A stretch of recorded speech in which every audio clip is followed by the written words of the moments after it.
We're picking up on the last section of this verse on page 80, 81.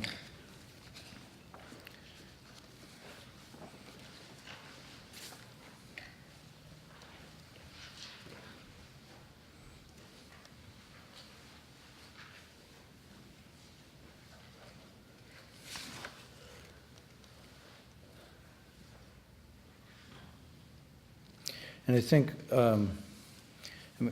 there's so much to do with any one of these texts. We can just cover a couple lines and go on and on. We can go into the skandhas or the views and go on and on. But let's just try to finish this up tonight. And I'm going to see if I can just focus on some elements of it, not the whole thing. I think we got to the first section of verse, right? When he said these are arbitrary names, do they really have any meaning? Right? Everybody kind of remember? Nobody remembers? Okay, it's settled. One person recalls, that's where we got, we will move on. So we're starting with, only those who go beyond conjecture, free from grasping or rejecting, can penetrate the teaching of the five skandhas, and the self the skandhas uphold. The external appearance of things, the mass of forms, each and every sound, all alike, are all alike dreams and illusions.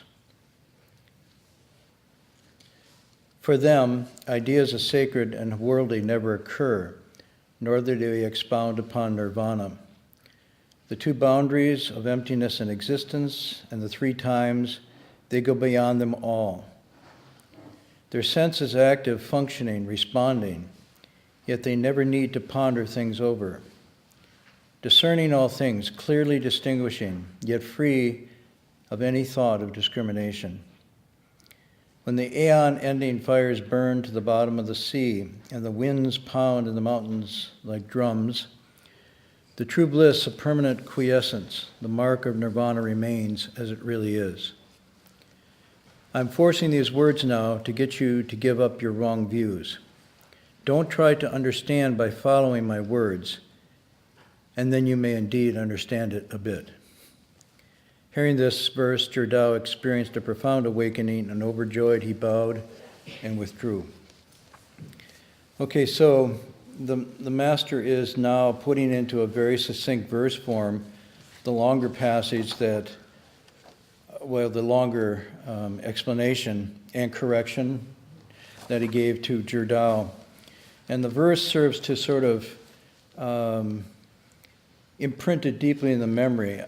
I know if I'm not going to do it tonight, I don't think I could do it adequately, recite it in Chinese.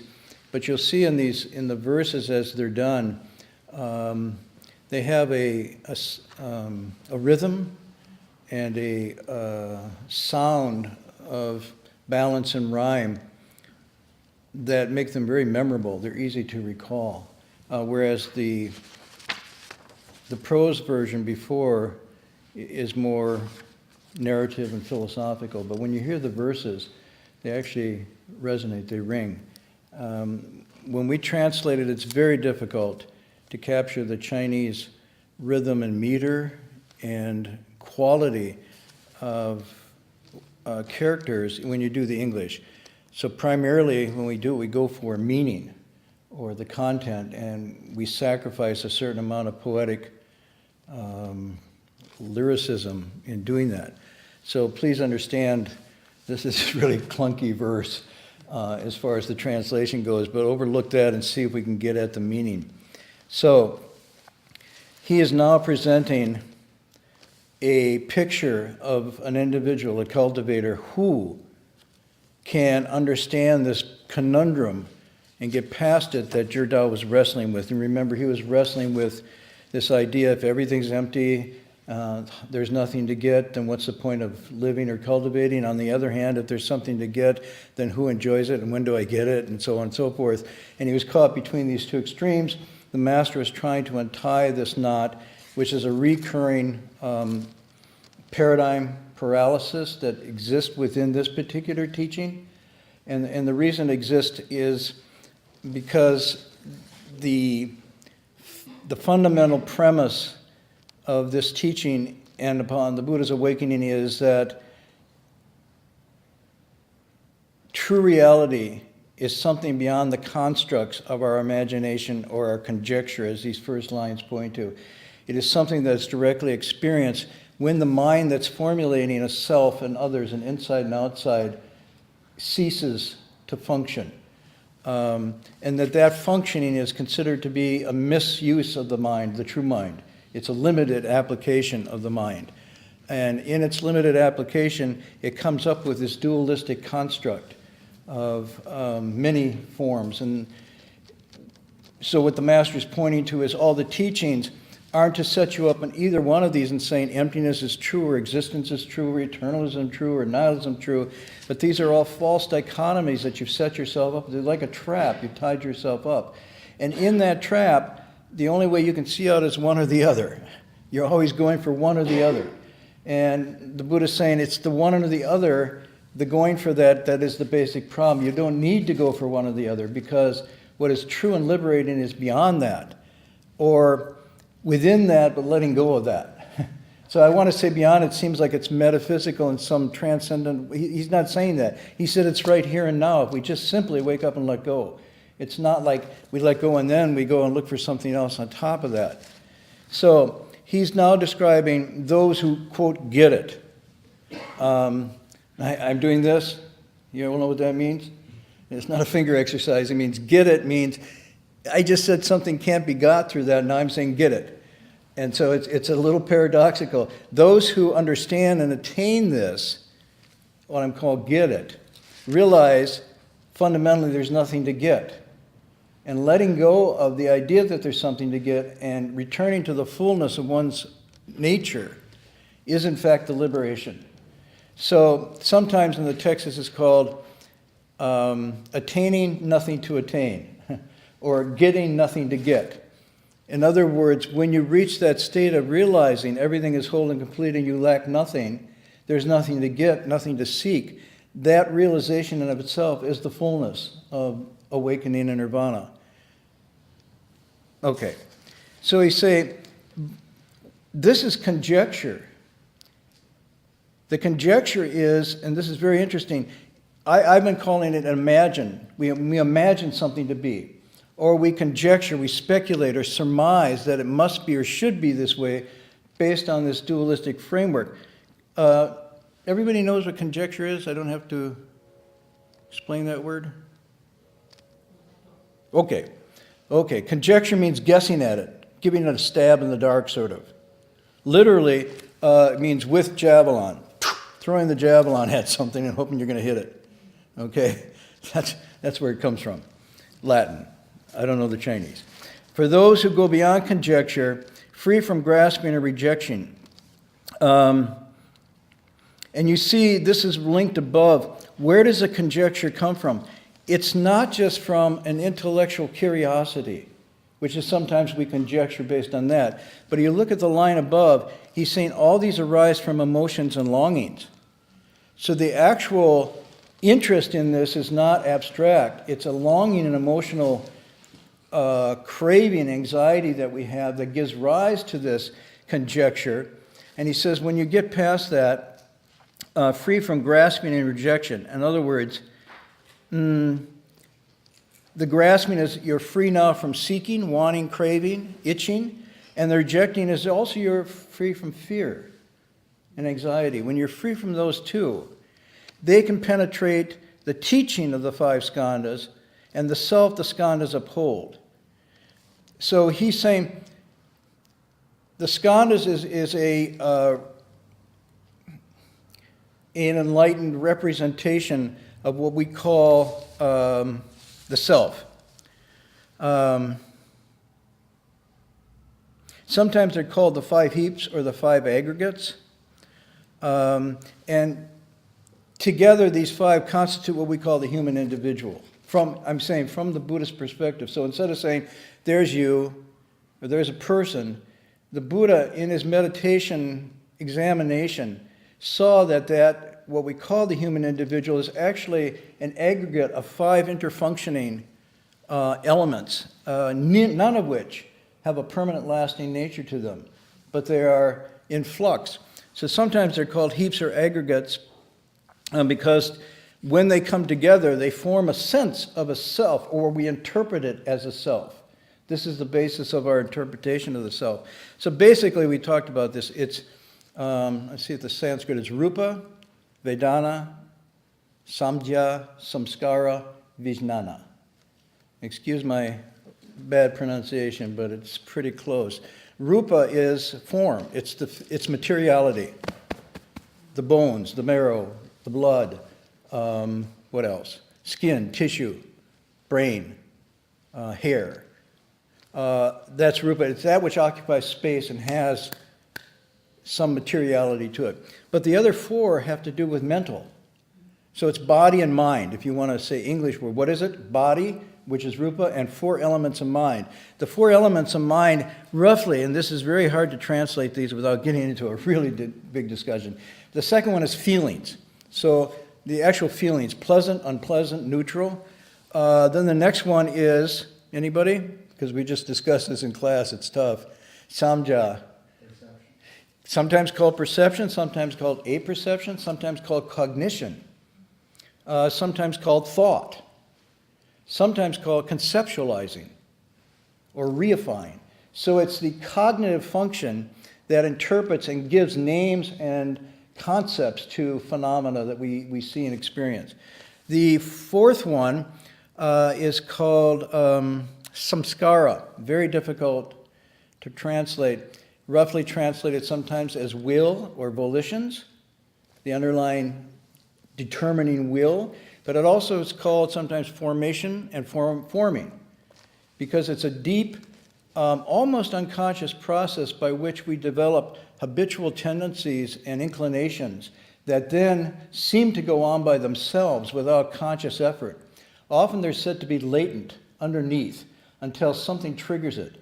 Sometimes it can be anger, sometimes it can be a lust, sometimes it can be a deep klesha that we're not even aware of. And then when circumstances come, it rises up. And it's usually not very accessible to us. I pointed out once before that this phenomenon, if you see what you're doing, you're going from deepening levels of consciousness. First you have feelings, then you have cognition, still things that you can get a handle on. Now when you drop into samskara, it becomes a little more elusive because it's not immediately accessible to the conscious mind.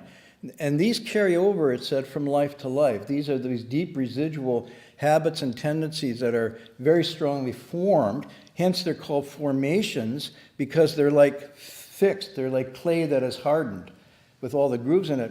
But they're also called forming because we are consciously, unconsciously now reestablishing new ones or cementing the old ones. So we're in a constant process of the formations we bring with us, and then with whatever we're doing with this life, forming new ones or deeply, polishing old ones.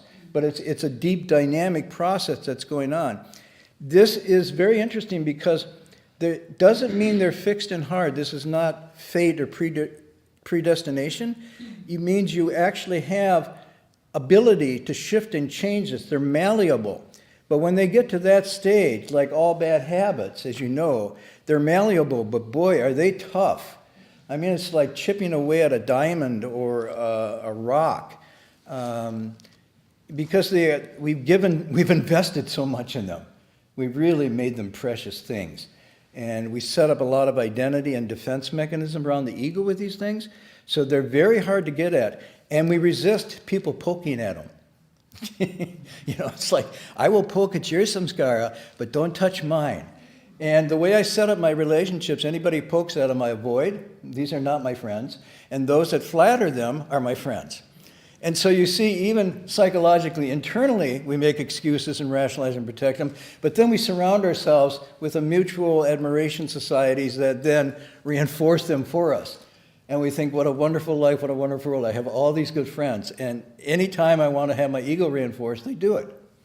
So, samskara is difficult to get at. I mentioned this before in that, for me, when I entered the monastery and became a monk, most of the activity that my teacher used in teaching was to go to samskara, to the very places that I was least aware of where my attachments and hang-ups and bad character flaws resided.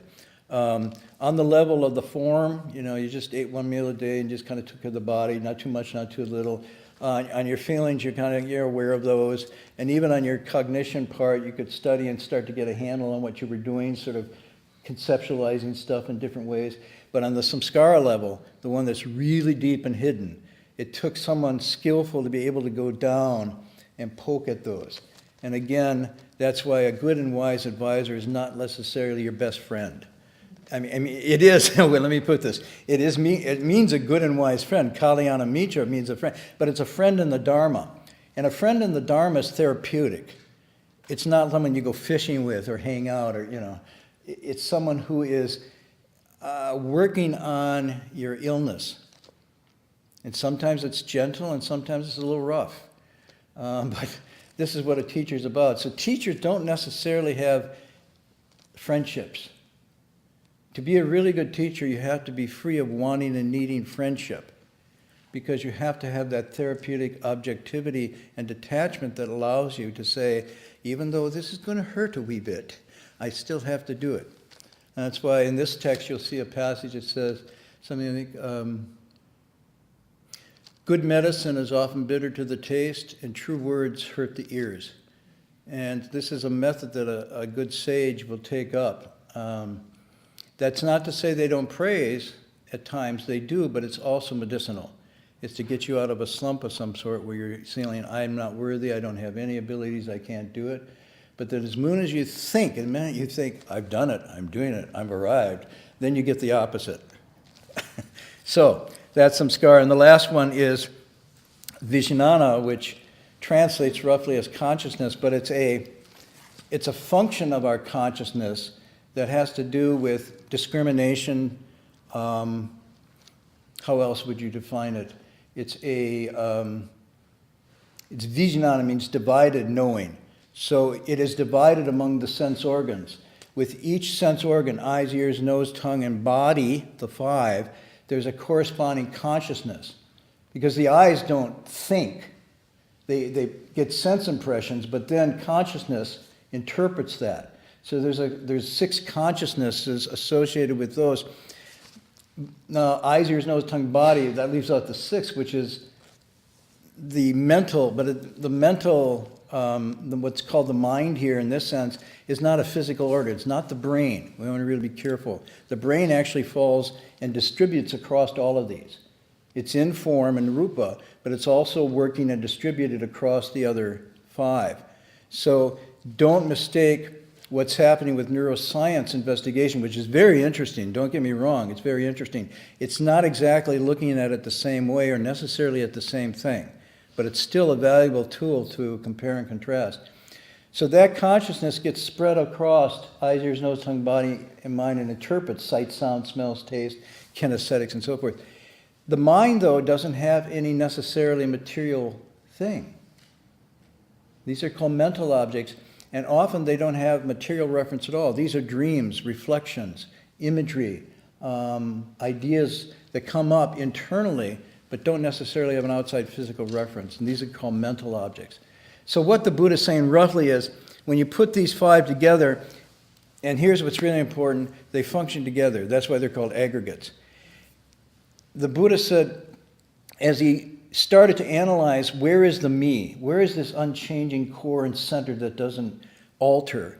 He started to look at these 5 skandhas as a tool of analysis to see, the large part of what I call me is made up of these 5 things interacting. And they come together so fast as they form an aggregate. So you can't really say, I'm going to look at them separately or I'm going to try to get at them, because they happen so fast together. The body, our feelings, our thoughts, our consciousness is just rapid firing almost as an aggregate, as a heap. And so it helps you spiritually in a way to see them this way, because it helps you unpack them a little bit. Otherwise you get overwhelmed. But you have to understand that they work so fast together, it's like there's not almost a gap between them as they function. So don't think of them as separate things or organs or something like that. They're merely useful names to get at what is this that we call me and mine.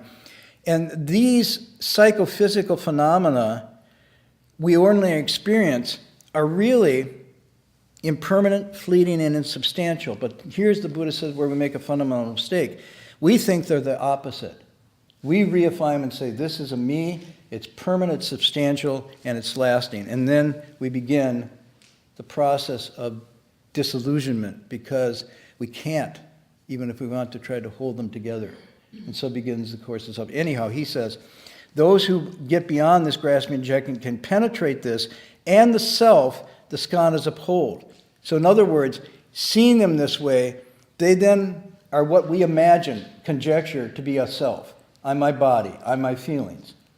And one of the interesting meditation practices for beginners is to begin and ask, so who is this? Well, where is this me? Is it my body? Am I my body? If my body starts to get sick, and if I lose part of my body, is it still me? Well, if I'm not my body, well, then I'm my mind. Well, what part of the mind am I? Am I my feelings, my thoughts, my unconscious drives and desires? Am I awareness? And you start an investigation on a very simple level. What does not change in my human experience? Is there anything that I experience day to day, week to week, that is stable, unchanging, and permanent? And all the Buddha is saying when he says not self, dharmas are not self, an atman, he's simply saying there's nothing in our ordinary experience that we can say is unchanging, permanent, and stable. We can't find it. That's all he's saying. He's not saying there's no anything at all. Be careful. He's just saying in the experience, the way we come at things, there's nothing like that. So this idea then, they're not permanent, they're not stable, they're not eternal, and they're not supporting a soul or a self in them someplace hidden, which the Buddha said is nowhere to be found. But a series of just transitory, changing aggregates, ever subject to change and continuation through rebirth. So this is fundamental kind of Buddhist quick run through on the five skandhas. Okay? So let's go on. The external appearance of things, the mass of forms, each and every sound are all like dreams and illusions. And what this is saying is that what that self and consciousness then constructs to be sights and sounds and having permanence and meaning and purpose is really just illusions and bubbles. These are imagined, conjectured things. They too are passing and fleeting and not permanent. Okay, now the next line. For them, and this is referring to who? Anybody, as we're following, for them, for whom? For those who get it. Yeah, for those who get it. Right. I just want to be clear. Okay. For them, ideas of sacred and worldly never occur. Why? Or you could say worldly and world transcending. Why don't they occur? Because they're dualities. They're dualities, for sure. And in fact, you'll see in the text here, he just says, the Avatamsaka says, worldly and world transcending are just different words. There isn't such a thing. And he here says looking for the sacred outside of the worldly is like looking for a rabbit with horns. So they're one and the same. They're just different ways of... If you are awakened, then you're in sacred space all the time. And if you're not, you're not. So if you're not awakened, even in the most glorious temple, you're still in a worldly, Iliad uses the word profane realm. Okay? So that's what he's getting at. Nor did they expound upon nirvana. Why don't they do that? Huh? Well, maybe because they're already there, or expounding upon nirvana would be setting up something that then people would want and seek and attach to, rather than saying nirvana is just the end of wanting anything. Well, that's not exactly an exposition. The two boundaries of emptiness and existence. These are those polarities that the self then sets up. Either there is eternal existence of some sort, or there's nothing whatsoever. And from the paradigm within the self, those are the only two possibilities that occur. And I would say most of philosophy and often most religious teachings go back and forth between these dualities. And the three times, they go beyond them all. What three times? Three times. Past, present, future. There we go. Past, present, future. Also constructions, conjectures. This is where physics can help us out. Because physics has also figured this out. Not in the same way, but same conclusion. Yet they never need to ponder things over. Here, this line, these two, I know. I know. Sometimes I do that because I really make a mistake, and sometimes I do that to see if you're awake. And sometimes I do it so you have the joy of correcting me. There's no greater joy than correcting a teacher. Well, okay, whatever joy you got from that, short-lived. I'm going back. Their senses, active, functioning, responding. Yet they never need to ponder these. Well, if I neglected that, would that have been amiss? Is that an important line? What do you think? Their senses. Yes, because it's saying that they're fully engaged. But, I know we can get at what it's saying, which is true. But if I had just neglected it, if she hadn't pointed it out and I'd gone on, would that have been a significant lapse? Anybody? No? That's yes? Yeah, there, see? Kind of, but he's making it, yes, why? Well, because you need to stay engaged. Okay. But see, here's a dilemma, because people are reading, oh, it's all empty, it's false, it's conjecture. What would I engage with? There's nothing to be engaged with. See? This is, what I'm saying is, why they don't expound upon nirvana is because it's hard for people to grasp, but then you could say, one could read this and say, oh, I'm in nirvana, there's nothing at all, it's all empty and false, like dreams and illusions, la la la la la la la, and then slink into oblivion and think, I'm enlightened. So it's almost like, this line's really important, but what is it pointing to? If it's all alike in dreams and illusions, then why are they active, functioning, and responding?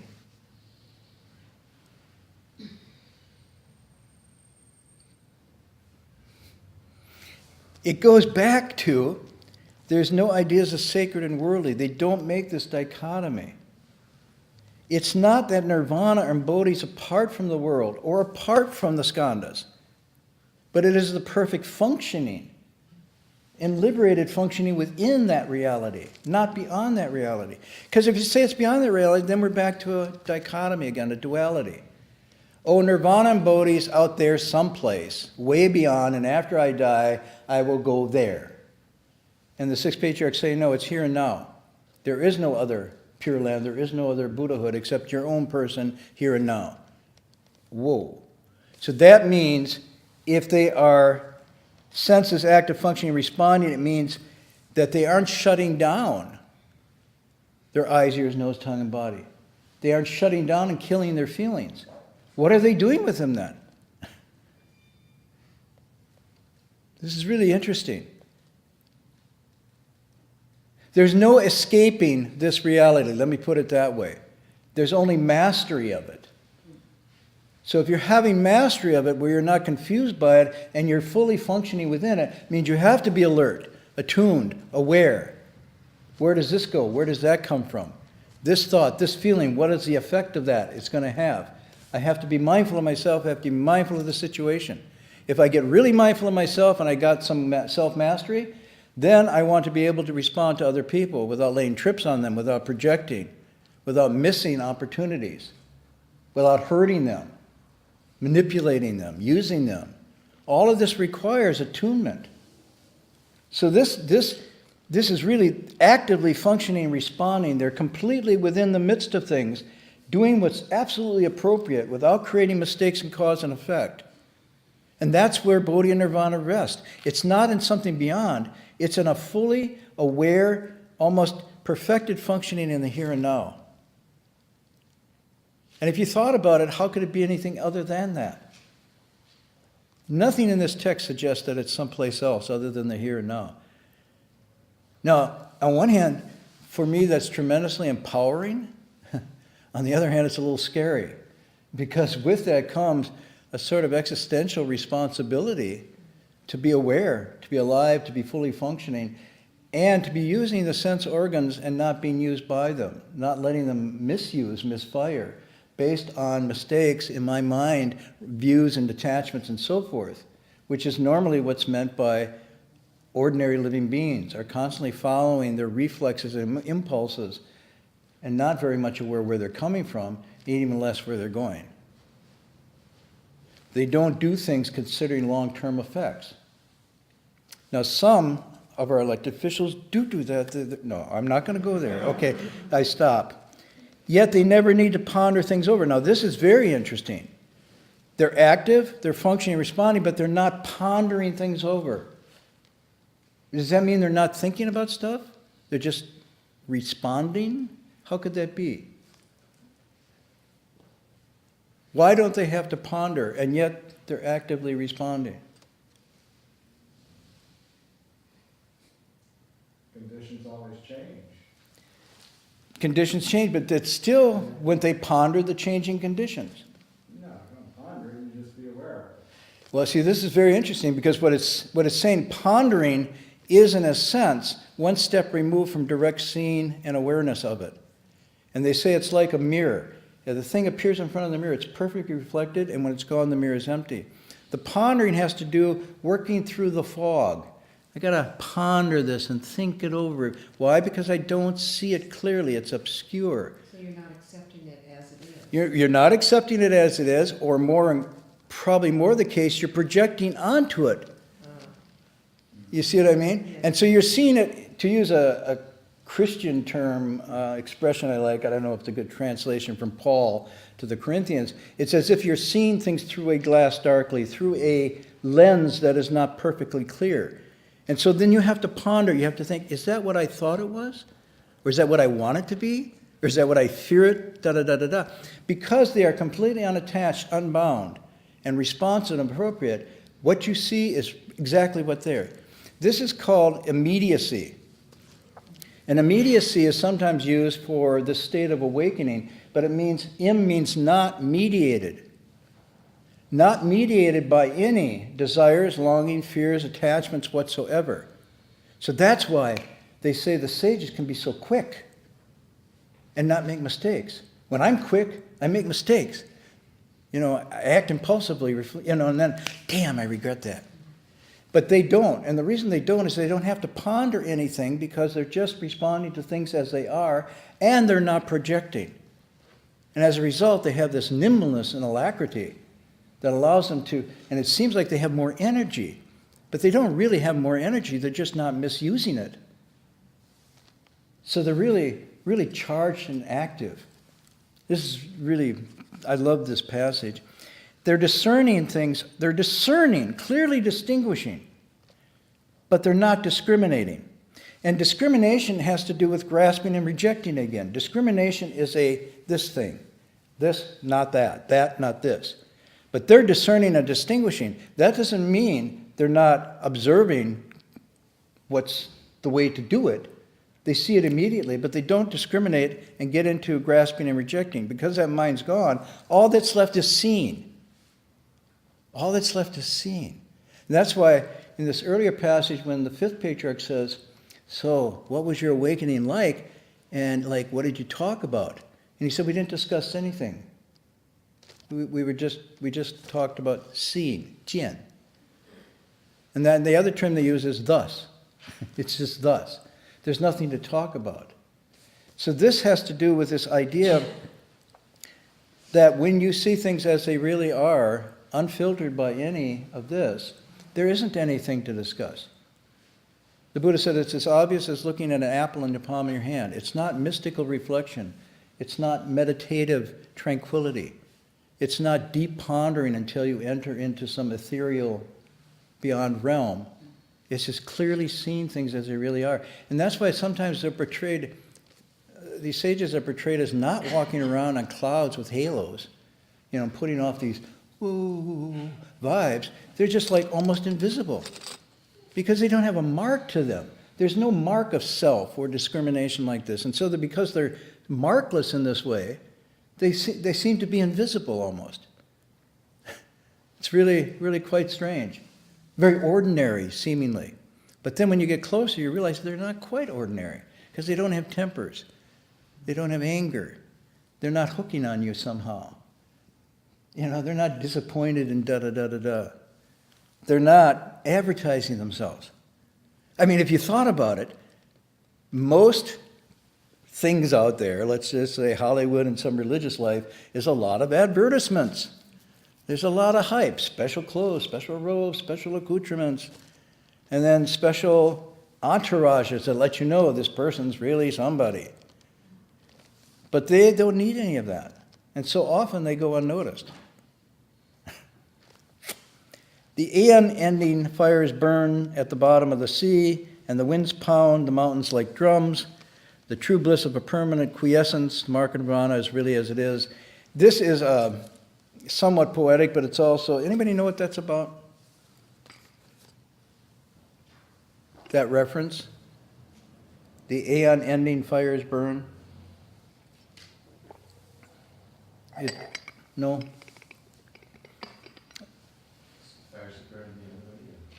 Fires that burn at the end of an aeon. Right. What's an aeon? A long span of time. Sorry, in Buddhist cosmology, so it's just long periods of time. At the end, the universe dissolves, and then other universes. Okay. So aeon is a translation from kalpa, and then kalpa is a Sanskrit word that means, as he said, a real long period of time. 10 to the 5th, da-da-da, whatever. And then there's small kalpas, middle kalpas, and big kalpas. Okay, so when you start getting into Buddhist numbers like this, it boggles your mind, and that's part of the point of it. It is to boggle your mind, because we think our numbers can surround everything, but then the Buddhas give you numbers that can't surround everything, and by not being able to surround everything, you let go of something, and by letting go of something, you see something new. Okay? So this would be what is the prize for math to solve this one? Anyhow, the aeons represent the idea that everything has a period of coming into being, of dwelling for a while, decaying or going bad, and then gone, and then there's a return. And just like this happens right now, is happening right now in this room as our cells go through these stages simultaneously, there's a time of I'm inhaling, the fullness of breath, I'm exhaling, and it's gone. End of the aeon. Ooh, no, take it in again. Okay, so you can see it just in your breath, watching these 4 stages. But they say aeons, whole world systems go through this in a much longer period of time. So from the micro to the macro, there is a cycle to things. And so it says when this kalpa comes to an end, and when it's happening, there's 3 disasters. One is flood, one is fire, and one is wind. And that's why you see the winds pound and so forth. This is a poetic description of an end of a kalpa or era that then begins. Now, some people say, oh, this is the Big Bang. It could be. I'm not saying it's not. Maybe the Big Bang is some way of looking at this phenomena. You see things coming into being, going out, or it's a description of world systems, galaxies, or stars. Or, in a sense, you could just say it's about me. I mean, if we wanted to be a little narcissistic and say, it's all about me. So it's about me in the sense that at the end of my life, the wind and the fire and the flood will take me out. If you're ever been with somebody that died, you see the fever and the temperature goes up, the fire comes, the wind and breath is unstable, and often there's a flooding of the fluids through the system. And so there's an end. You can see it from micro or macro, okay? Either way, whichever works, or both. And then it says, I'm forcing these words now to get you to give up your wrong views. This is an interesting expression. He's almost saying, like, I just said something that's really important, and then he says, oh, by the way, I'm just forcing some words here. So now he's almost pulling them back a little bit and saying, I've given you a teaching, but I don't want you, like you've done before, to attach to the teaching and miss what the teaching is pointing to. I'm only saying this, why? To give up your wrong views. Now, I'm saying this because your particular wrong views needed this medicine. If you had different wrong views, I probably would say something else. And then you'd go and say, no, the Sixth Patriarch said this. He didn't say that. And you say, I was there, he said this. And you say, well, what's the true teaching? And then you'd start fighting. The Sixth Patriarch would go, oh my God, you still didn't get it. Don't attach to the words. What was the meaning? To give you to give up where you were tied in a wrong view. Okay, once the wrong view is given up, there's no teaching. What? Do you want more teaching? I do. Then you haven't understood the teaching. Oh. So this is it's not playfulness, it's really pointing at something. Don't try to understand by following my words. This is so key. And then you may indeed understand a bit. This is very consistent with his teaching all along. From the Buddha to all these sages and patriarchs, all they ever do is simply untie knots, expediently give medicine to where there's an illness of some sort, a malady of mind or body or behavior, and then once that is done, the cure, because everything's whole and complete. There's nothing that needs to be added, so it's all corrective, it's all remedial in a sense. It's not final, and it's not to be held on to. So this is where he's going. Maybe if I could just say a thing. So this is the hardest I found, and maybe not for you, but it's the hardest thing for people to, they say, wrap their minds around or get into or accept, because it seems so counterintuitive. We feel, and I'm going back to feelings again, we feel there is a substantial me and mine. This is how we operate day to day. And it's very hard to sort of wrap our minds around what seems to be a dismantling of that or a challenging of that. I think to go through a process, we have to understand that what we take to be the self is this unchanging, stable, permanent, is actually not that. It's not permanent, it's not lasting, it's not substantial. That's, now, when I use the language, what we take to be the self, not what is or not the self, but what we take, what we imagine and conjecture the self to be. And then we set it up, it's going to last, and we put a lot of effort into that. What the Buddha is saying is, what you take to be yourself is not your true self. It is only this passing phenomena. And as hard as that is to accept, you don't have a choice, because no matter how you try, or even how much you long for it to be that, it will never be that. He uses the language, it's nowhere to be found. Search as you might, you're never going to find this permanent, stable, unchanging me in my body or my feelings and thoughts and so on and so forth. I mean, it's like, damn, I wish that wasn't the case, which is that longing again. And so when we hear this, there is a reaction to back off this and just say, I'm not going to have anything to do with this. But the Buddha is saying you can't back off to it because it's inescapable. It is just the way things are. Do you know anybody now in your friendship circle who was born in 1830? Who had 60, 70 wonderful birthdays? Who had a successful career in Wall Street or in the Civil War or wherever? Where are they now? Do you Facebook them? Are they on your list of friends? Can Alexander the Great, will you befriend me? Where are they? You say, well, they're gone. And we accept that. We go to the graveyard and we see they're gone. My parents are gone. My grandparents are gone. Some friends are gone. But me, I'm not gone. Not me. No. And so like the Buddha saying, wait a minute, why do you think you're immune? Get out of my face. I don't want to, And so what he's saying is, even if we try hard, no matter how much we long for it, we can't make it what it is not. It is not a permanent, stable, unchanging thing that we imagine. So but the second point of this, I really want to finish this if I can, that no self, on Atman. Atman means a permanent, stable, unchanging thing. And he's saying not self means there's not a permanent, unstable, changing thing in our experience. That's all he's saying. He doesn't say there's nothing. He's just saying there's not that. So then the next thing would be,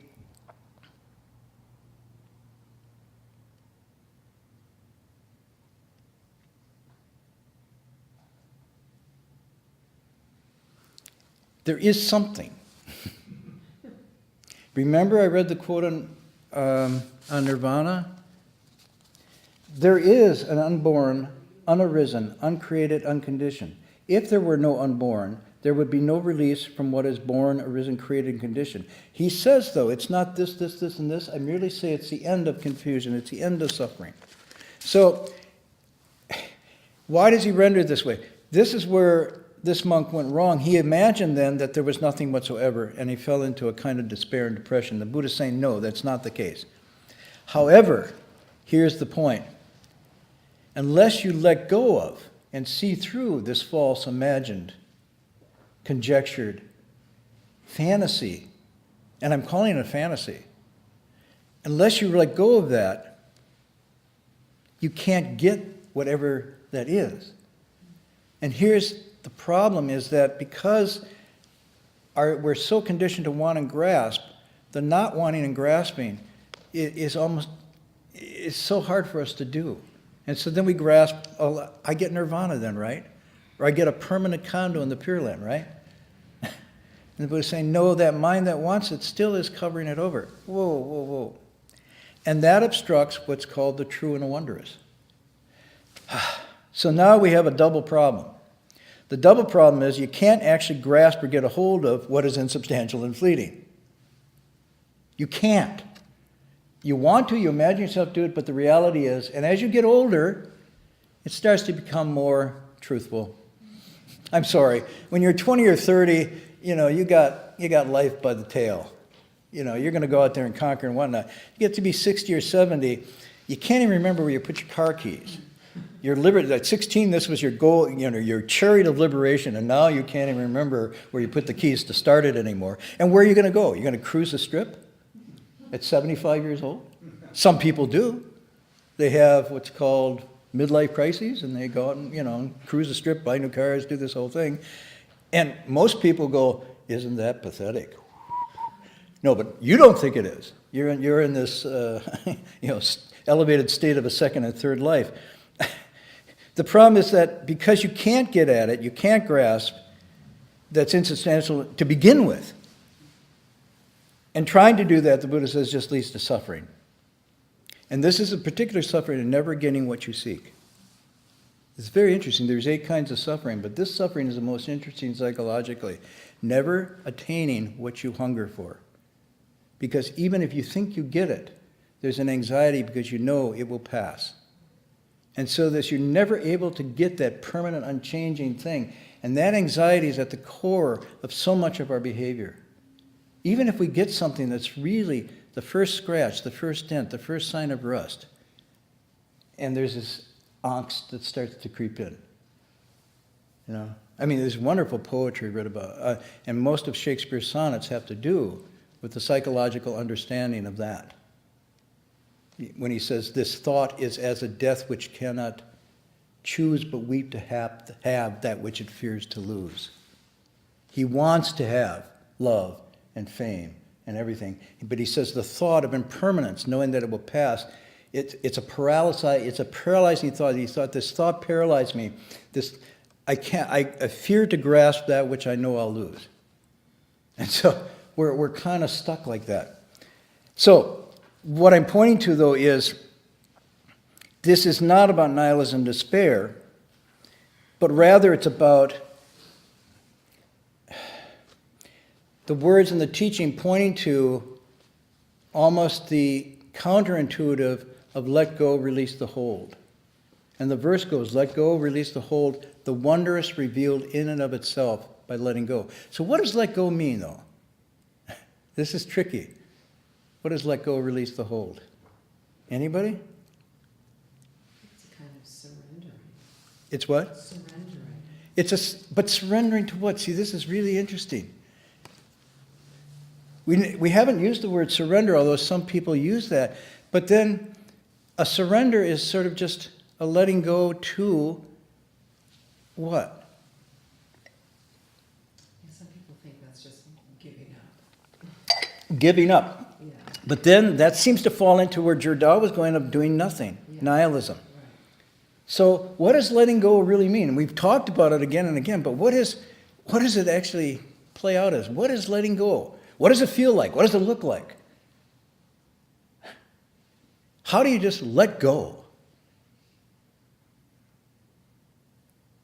Interesting, huh? I mean, anybody? Come on, jump in. No longer affected by it?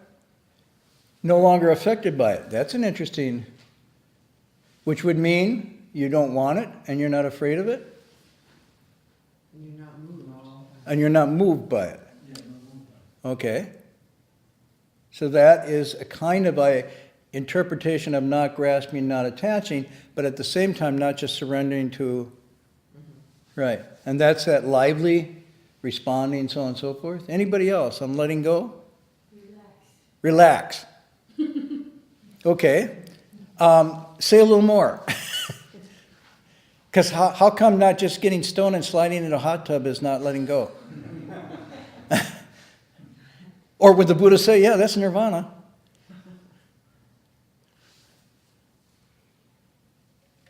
But it's just through the relax, you can little by little let go your idea or identity. Little by little let go of Your ideas or your identity. ideas and identity? Yeah, because the tightness holds us to. Uh-huh. But isn't there the fear that when you let go, you won't have anything to hold on to? You know, if I'm swinging on a rope and somebody says, let go, release your hold, I go, I'm going to fall and break my bones. See, I'm saying psychologically it sounds good, but when you actually get into trying to do it, it's almost like you can only let go if there's something else that you feel or know or experience. Or if you think you have control. Okay, control. But see, that's where I was going back to. The Buddha is saying control over the 5 skandhas is the myth of myths. You try to regulate those 5 skandhas. Try to just get a handle on your body and make it do what you want. Whoa, much less your feelings? Oh, I'm in control of my feelings. Nothing. Oh, really?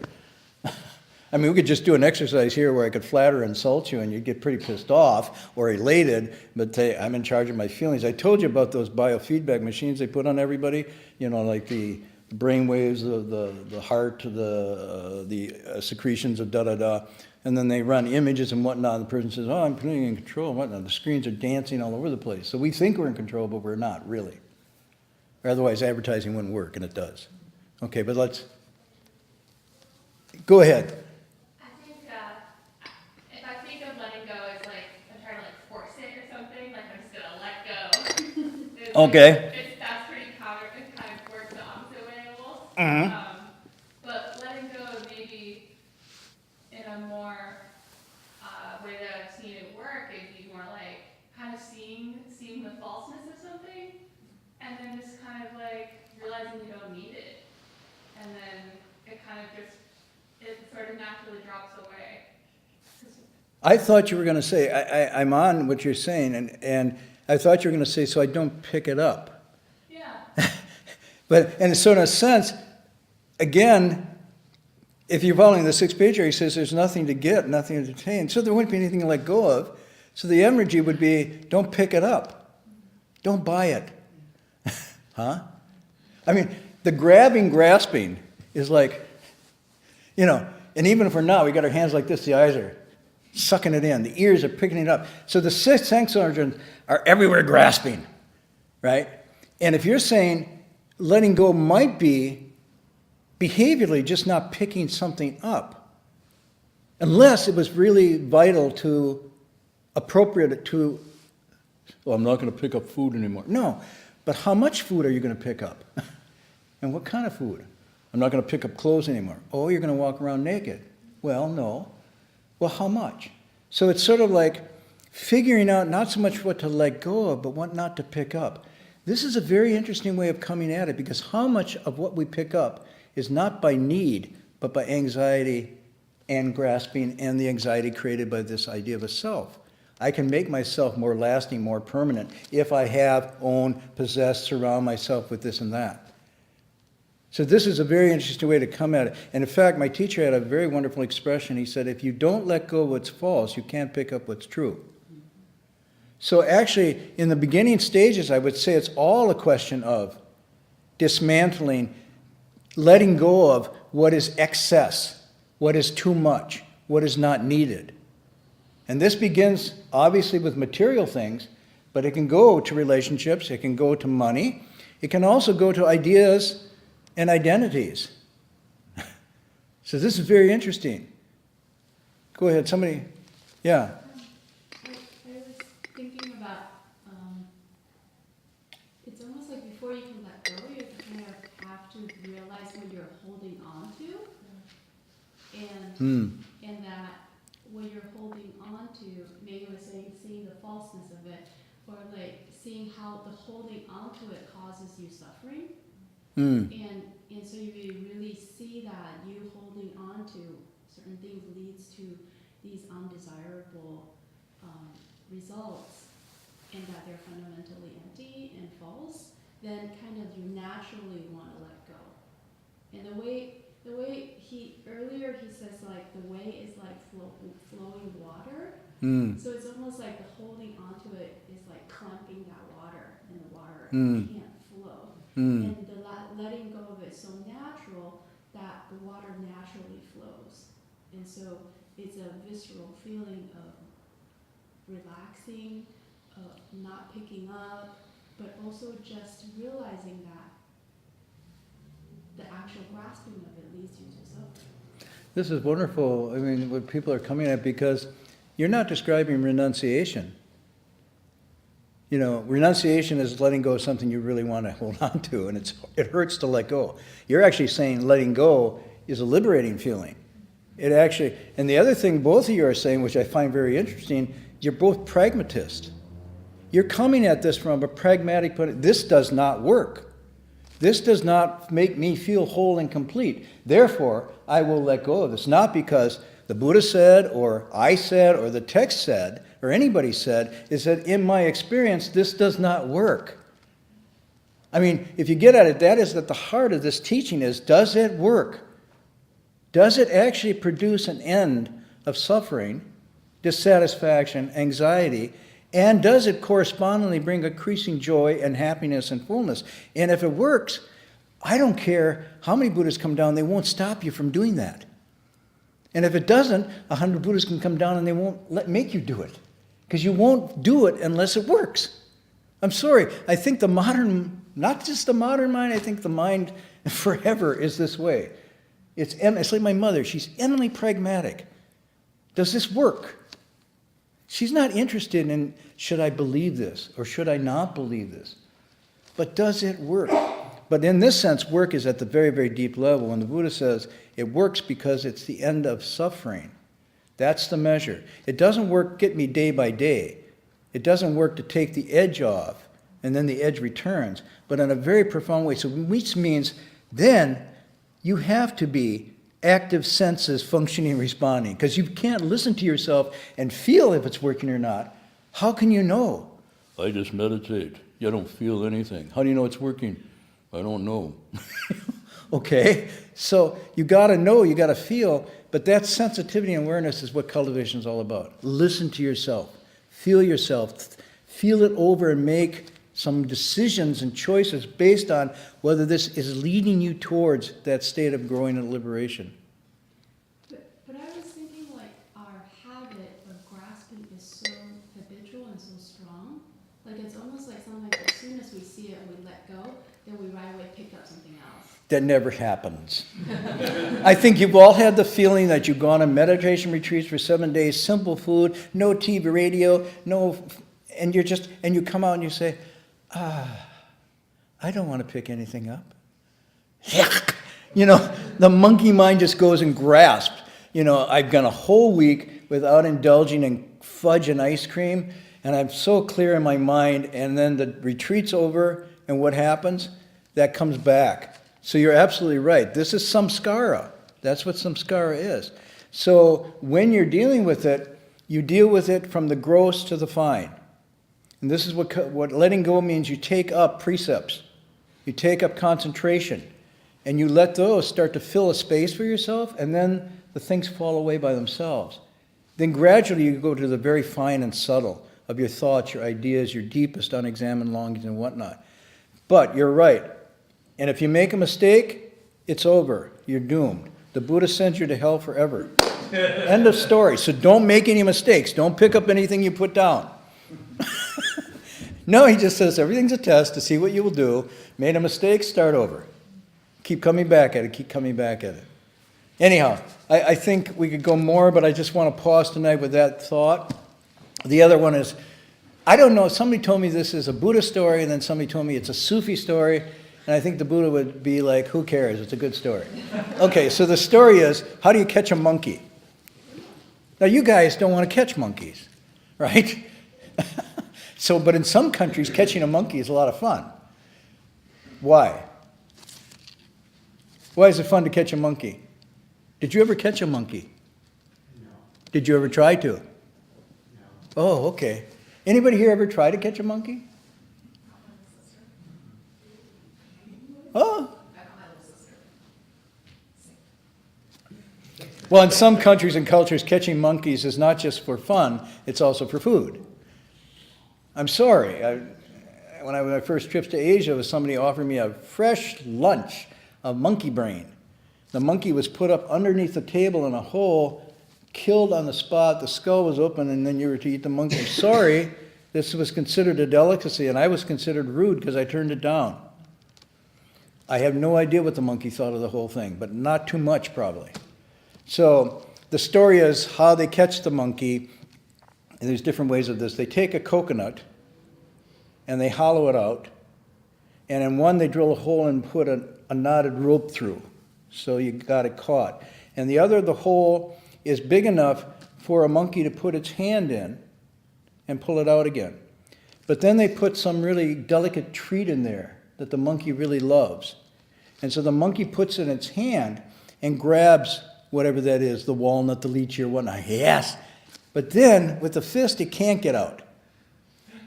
You see? So, and the monkey must, if the monkey's thinking is like, I can't get it out, and I want to get out because I'm stuck here and I'm not feeling comfortable. On the other hand, to get out, I'd have to let go of that nut, but I want that too.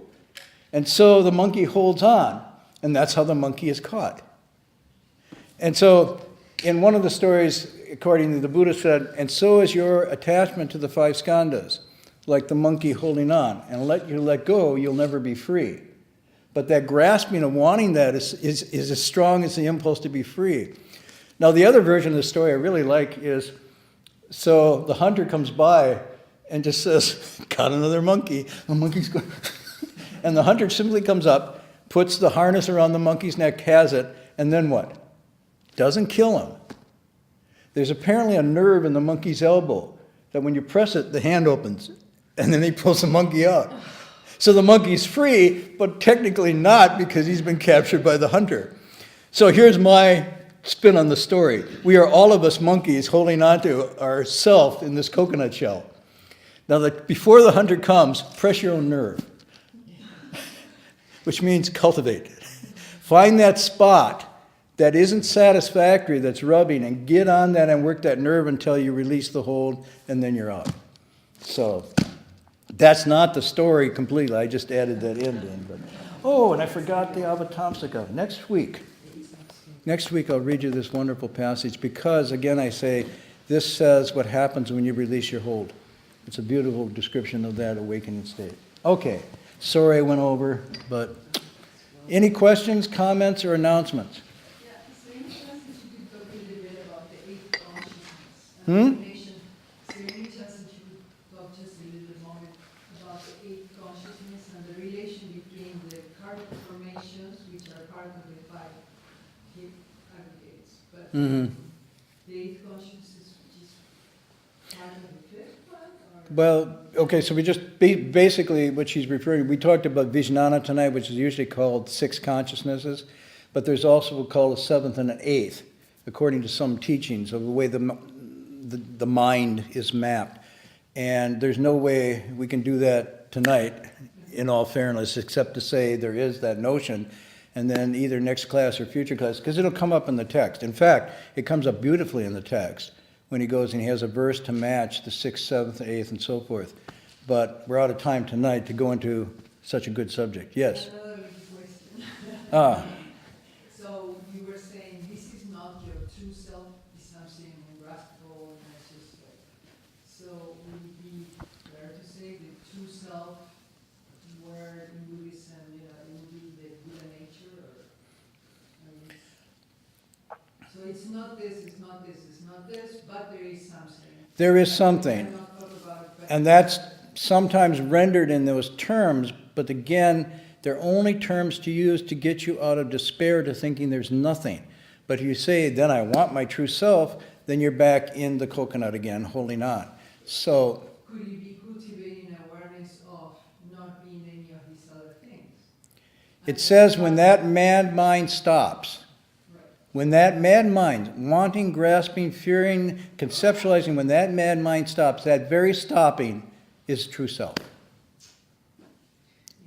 Well, wait a minute, you're saying, but then did I get it or not? See? So this is how tricky it is. Yeah. But it's not tricky in the sense that it's far out of mystical. It's a psychological issue. It's not a philosophical one. And it's not an ontological one. We are creating this and breaking this not from ontology or metaphysics or anything, but from psychological, emotional, and he says longings and fears and conjectures. That's what's really going on. So the language can only be used to get you to break that psychological mechanism, but it can't be a substitute for something else. In other words, that you grab onto, because it's not to grab onto something, it's to catch that mechanism and untangle it so it functions freely. So that's why words and language, if you say true self, you only say true self to break attachment. If you say true self and it leads to another attachment, you've unskillfully used Dharma.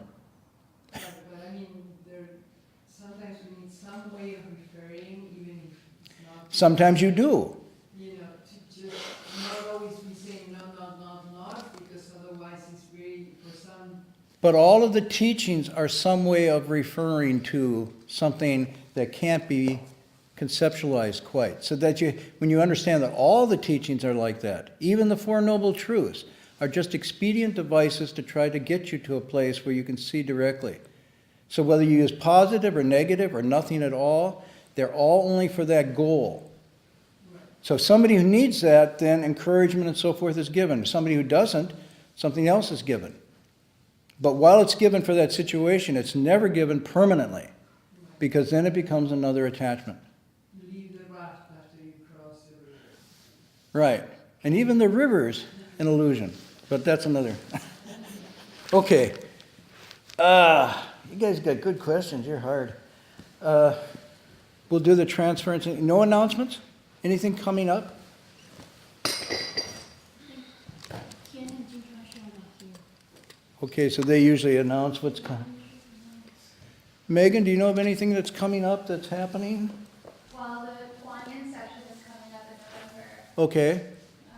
so that'll be up at the main monastery at the city of Honolulu. A 7-day Guanyin retreat. 7-day Guanyin retreat, everyone's welcome. We have a beginner track if you've never done it, with orientation on the first Sunday, and then it goes through the week.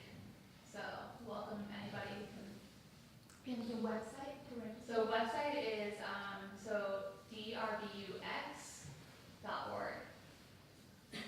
And we had a situation where with the fires up north, the Bayagiri monks and community have resettled at the city of 10,000 Buddhists for a spell because their monastery was right in the Redwood Valley fire. And they're still not clear whether that went up in flames or not. Apparently, based on a report yesterday, the monastery complex is okay. The monastery complex is The okay. fire's still active. Fire's still active, so they can't go back. So evacuees and the monastics have come to the city of 10,000 Buddhas because our buildings are almost indestructible. They're built of this 3-foot concrete and whatnot, so they'll outlast the fires. But at the same time, the monks and nuns and lay people up there have been continuously reciting the Great Compassion Mantra, transferring the merit and virtue to people who are suffering, and also with the hope that the elements will subside and people will be able to pull themselves back together again. This is a huge shocker for a lot of people. So those two things are happening at the city right now. Okay, so we'll transfer in English.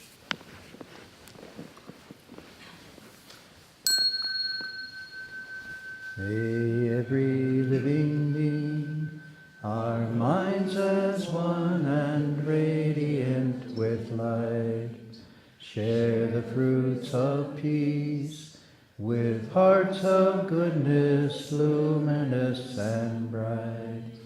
If people hear and see how hands and hearts can find in giving unity, may our minds awake to great compassion, wisdom, and to joy. May kindness find reward. May all who sorrow leave their grief and pain. May this boundless light break the darkness of our endless night. Because our hearts are one, this world of pain turns into paradise.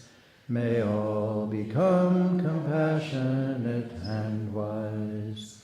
May all become compassionate and wise.